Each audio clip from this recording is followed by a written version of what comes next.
अस्सलाम वालेकुम नाजरीन, आप देख रहे हैं INN चैनल। मैं हूं शेख अहमद अली। इस न्यूज़ बुलेटिन में आइए नजर डालते हैं दिन भर की बड़ी खबरों पर। इसराइल हमास जंग शुरू होने के बाद लेबनान में हिजबुल्लाह लीडर हसन नसरुल्लाह ने पहली बार लोगों को मुखातिब किया। इस दौरान उन्होंने कहा कि अमेरिका और इसराइल जैसी ताकतें कभी हमें दबा नहीं सकती। हमास के 7 अक्टूबर के हमले ने इसराइल को दहला दिया है, वो हमेशा इसे याद रखेगा। नसरुल्लाह ने कहा कि शहीद होने वाले लड़ाकों, बच्चों, मर्द और खवातीन को बधाई। वो इस जहां को छोड़कर ऊपर वाले के पास पहुंच गए और वहां किसी अमेरिका की सल्तनत नहीं है। गाजा में इसराइल के हाथों शहीद होने वालों को जन्नत नसीब हुई। वो उस जगह पर हैं जहां कोई इसराइली ऑपरेशन नहीं चल रहा। उन्होंने कहा कि इसराइल और मगरबी मुल्कों में मौजूद उसके हामियों को बड़ा झटका देने की ज़रूरत है ताकि वो हिल जाए। ये झटका इतना बड़ा होना चाहिए कि कब्जा करने वाले यहूदियों के वाशिंगटन और लंदन में मौजूद हामियों को झंझोड़ा जा सके। इससे पहले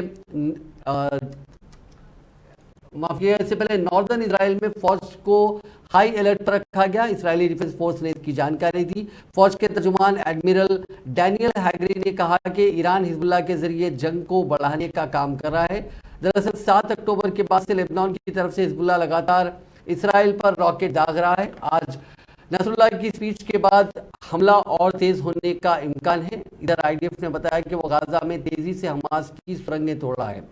इसराइल हमास जंग के 28वें दिन अमेरिकी वजीर खारजा एंटनी ब्लिंकन तीसरी बार तेल अवीव पहुंचे। वहां उन्होंने इसराइली वजीर आजम बेंजामिन नेतन्याहू से मुलाकात की। पाकिस्तान के खैबर पख्तूनख्वा में एक बार फिर शदीद धमाका हुआ। रिपोर्ट्स के मुताबिक दहशतगर्दों ने पुलिस को निशाना बनाया, जिसकी वजह से 3 अहलकारों की मौत हो गई और मुतअद्दिद अफराद जख्मी हो गए, जिनमें पुलिस अहलकार भी शामिल हैं। धमाका खैज पख्तूनख्वा जिले के टैंक अड्डे के पास डेरा इस्माइल खान के मकामी बाजार में हुआ। रिपोर्ट में कहा गया कि धमाका खैज मादे को एक मोटरसाइकिल से जोड़ा गया था और ये खुदकश धमाका था। पुलिस के जरिए दी गई जानकारी के मुताबिक धमाके की आवाज़ बहुत शदीद थी, जिससे आसपास के लोगों में दहशत फैल गई।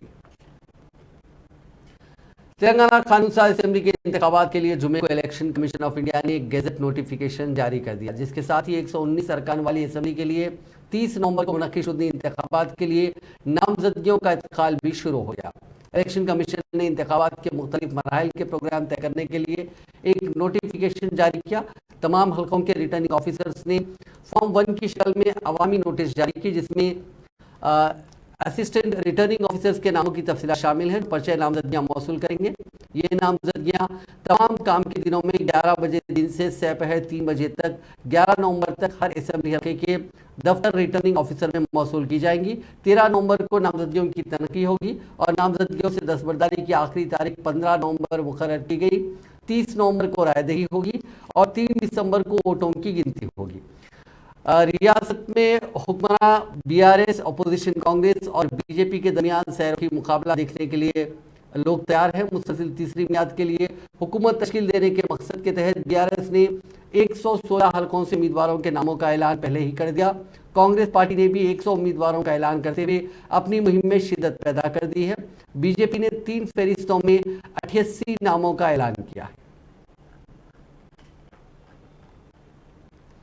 कालेश्वरम प्रोजेक्ट के तहत तामीर किए गए मेडीगड्डा बैरेज के पिलर को नुकसान पहुंचने के वाक़े की इत्तला के बाद बैरेज का शख्सी तौर पर मुआयना करने वाली नेशनल डैम सेफ्टी अथॉरिटी की टीम ने अपनी रिपोर्ट मरकज़ और रियासती हुकूमतों को पेश कर दी। ज़राए के मुताबिक नेशनल डैम सेफ्टी अथॉरिटी की रिपोर्ट में कहा गया कि बैरेज के पिलर को नुकसान पहुँचने की अहम वजह रियासती हुकूमत की नाकामी है, क्योंकि रियासती हुकूमत इस बैरेज की तामीर में planning, design, quality control, operation maintenance जैसे उमूर में नाकाम हो गई।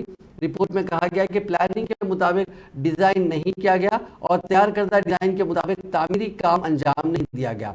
डैम के तामीरी कामों का जायजा लेने वालों ने कंक्रीट के पत्थरों और तामीरी कामों का दुरुस्त अंदाज में जायजा नहीं लिया, जिसकी वजह से तामीरी काम के मियार में खामी पाई गई और उसी वजह से मेडीगड्डा बैरेज का पिलर कमज़ोर हुआ।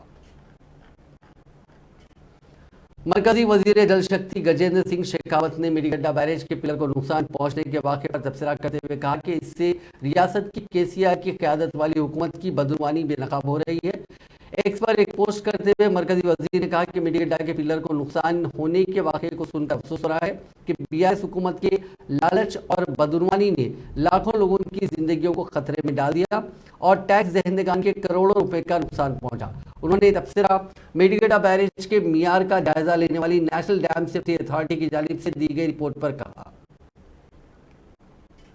इनकम टैक्स के अहदेदारों ने आज दूसरे दिन भी तेलंगाना कांग्रेस के कायदीन के मकानात पर छापे मारने का सिलसिला जारी रखते हुए सीनियर लीडर व साबिक वजीर जाना रेड्डी की क़यामगाह पर धावे किए। जराये के मुताबिक हाल ही में पार्टी के टिकट के लिए करोड़ों रुपए के लेन देन की इतलात पर यह कार्रवाई की गई।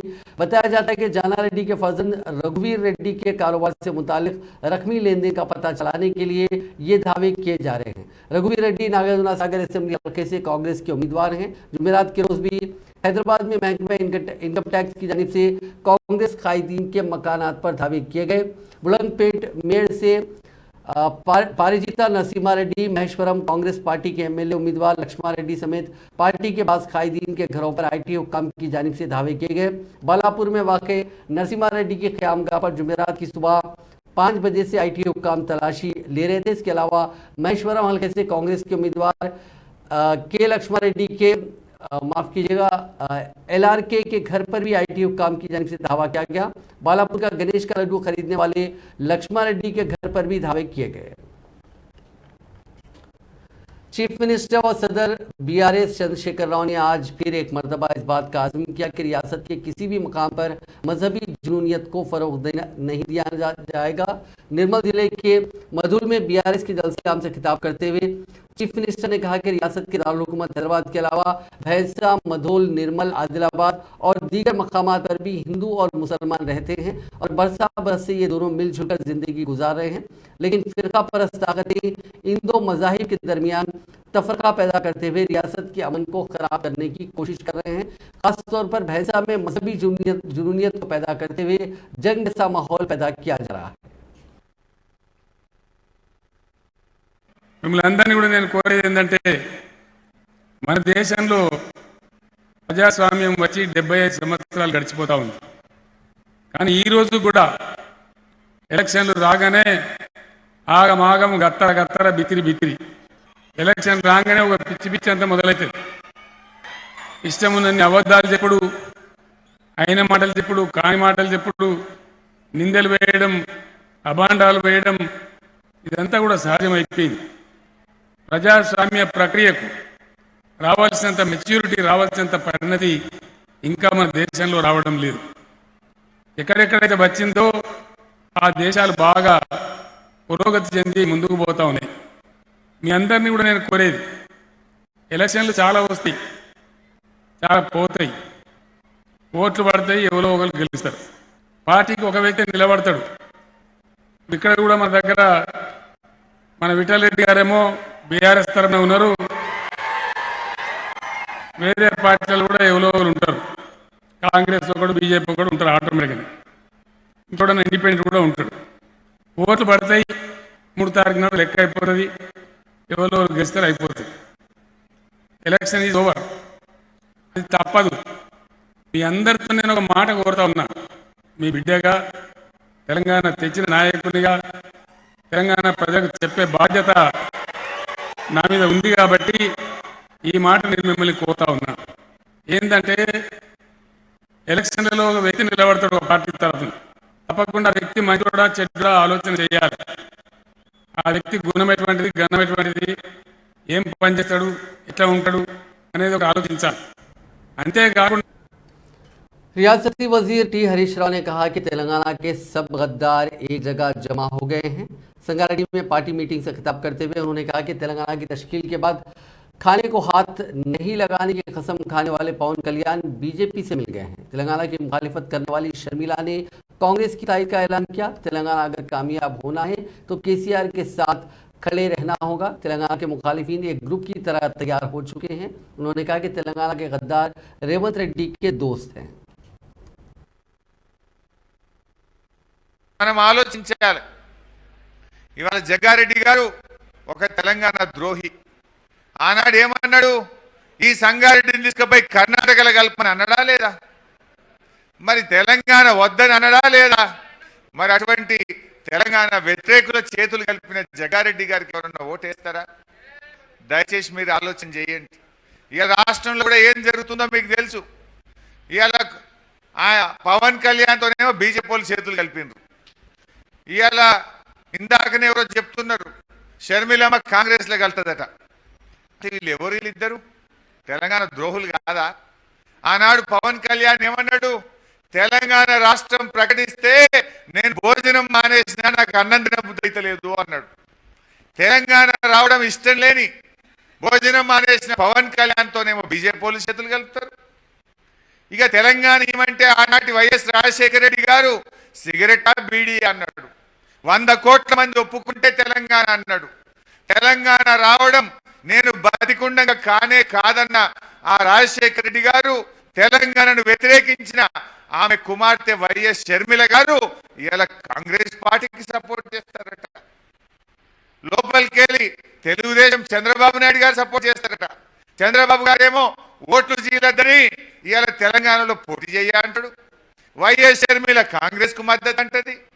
తెలంగాణ ఇస్తే అన్నం తినబుద్ధి అయితే లేదని तेलुगुदेशम पार्टी तेलंगाना यूनिट के साबिक सदर कासानी ज्ञानेश्वर ने आज बीआरएस पार्टी में शमूलियत अख्तियार कर ली। उन्होंने वज़ीर आला चंद्रशेखर राव से उनके येरावली गजवेल के गेस्ट हाउस फार्म हाउस में मुलाकात की और बीआरएस पार्टी में शमूलियत अख्तियार कर ली। आपको बता दें कि कासानी ज्ञानेश्वर ने टीडीपी से उस वक्त इस्तीफा दे दिया जब तेलुगुदेशम के कौमी सदर चंद्रबाबू नायडू ने आइंदा असेंबली इंतखाबात में टीडीपी के तेलंगाना में हिस्सा न लेने का ऐलान किया था।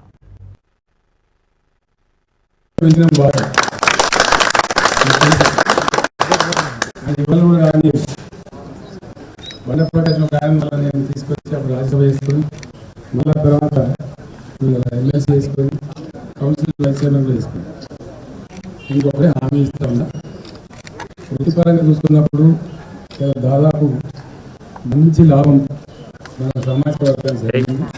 ఇందులో డౌట్ లేదు. పిల్లలంతా సంతోషంగా ఉన్నారు. ప్రజలు రాజకీయాలకు వచ్చిందంటే అవకాశాలు సీట్లు కూడా ఇవ్వడానికి మనం మానవ పెద్ద తమాషా దాన్ని అర్థం చేసుకోవాల్సి వస్తుంది. ఏదంటే ఉండేటి 119 సీట్లు ఎక్కడ 119 కానీ 7 సీట్లు మన రావు మనకు రావు తెలుస్తాయి. रियासत में असेंबली इंतखाबात का वक्त जो करीब आ रहा है, बीजेपी पार्टी को एक के बाद एक धक्का लग रहा है। पार्टी से टिकट के ख्वाहिशमंद उम्मीदवार टिकट न मिलने पर पार्टी छोड़ रहे हैं। ताज़ा तौर पर हैदराबाद के हिमायतनगर कॉरपोरेटर महालक्ष्मी और उनके शोहर रामन गौड़ ने बीजेपी से इस्तीफा देने का ऐलान किया। इत्तलात है कि रुकन असेंबली दानम नागेंद्र की मौजूदगी में बीआरएस पार्टी में शामिल होंगे। खैरताबाद हल्के से बीजेपी की जानिब से गौड़ मुकाबला करने के ख्वाहिशमंद थे। टिकट न मिलने पर शोहर बीवी ने बीजेपी से इस्तीफा देकर बीआरएस में शामिल होने का फैसला कर लिया है। तेलंगाना प्रदेश कांग्रेस कमेटी के सदर रेवंत रेड्डी ने चीफ मिनिस्टर चंद्रशेखर राव को मुजरिमाना ज़हनियत रखने वाले सियासतदान के सरदार करार देते हुए कहा कि उनका मुकाबला करना उतनी आसान बात नहीं है। बशीरबाग प्रेस क्लब में मुनक्किदा सहाफ़त से मुलाकात प्रोग्राम से खिताब करते हुए रेवंत रेड्डी ने एक तरफ रियासत की केसीआर हुकूमत को शदीद तनकीद का निशाना बनाया तो दूसरी तरफ उन्होंने मुजवदा इंतखाबात में कांग्रेस की कामयाबी पर अवाम को दिए गए 6 जमानतों पर अमलावरी का तयक़ुन दिया। खिताब में रेवंत रेड्डी ने कहा कि केसीआर हुकूमत हर महाज में नाकाम हो चुकी है और अवाम भी बदउनवान हुकूमत को घर भेजने की तैयारी कर रही है। నేను నా స్వేచ్ఛను, సామాజిక న్యాయాన్ని, నా ప్రాంతం యొక్క సమాన అభివృద్ధిని ఒక వ్యక్తి కాళ్ళ కింద, ఉక్కు పాదాల కింద నలిగిపోతుంటే బాధ్యత కలిగిన ప్రజాప్రతినిధిగా నా వంతు పాత్రను పోషించాలనుకున్నాను.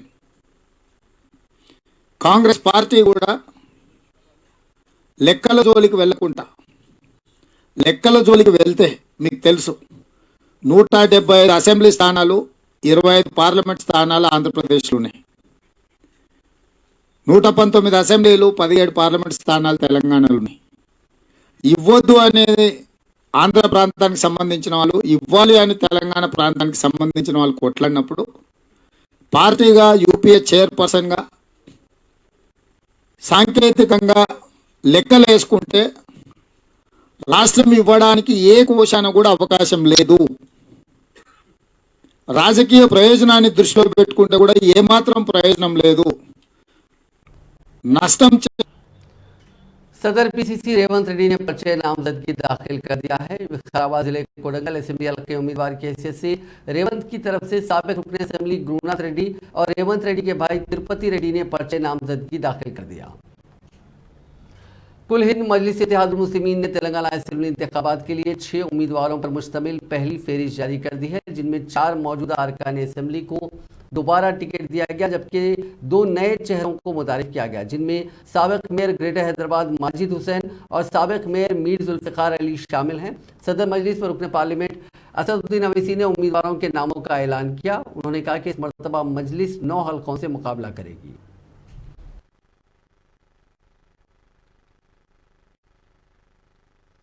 उम्मीदवारों के नाम का ऐलान कर रहा हूं आपके सामने। तो मैंने जैसा आपसे कहा कि 9 असेंबली कॉन्स्टिट्यूंसीज पर मजलिस इलेक्शन लड़ेगी, जिसमें मौजूदा 7 MLAs की कॉन्स्टिट्यूंसी है, राजेंद्र नगर की असेंबली कॉन्स्टिट्यूंसी और जुबली हिल्स है। तो आज मैं बहादुरपुरा, राजेंद्र नगर और जुबली हिल्स कैंडिडेट्स का ऐलान नहीं करूंगा, वो शॉर्टली करूंगा आपके सामने। और सबसे पहली बात तो यह है कि हमारे पार्टी लीडर अकबरुद्दीन ओवैसी दोबारा इंशाअल्लाह चंद्रायन गुट्टे से मजलिस के उम्मीदवार रहेंगे।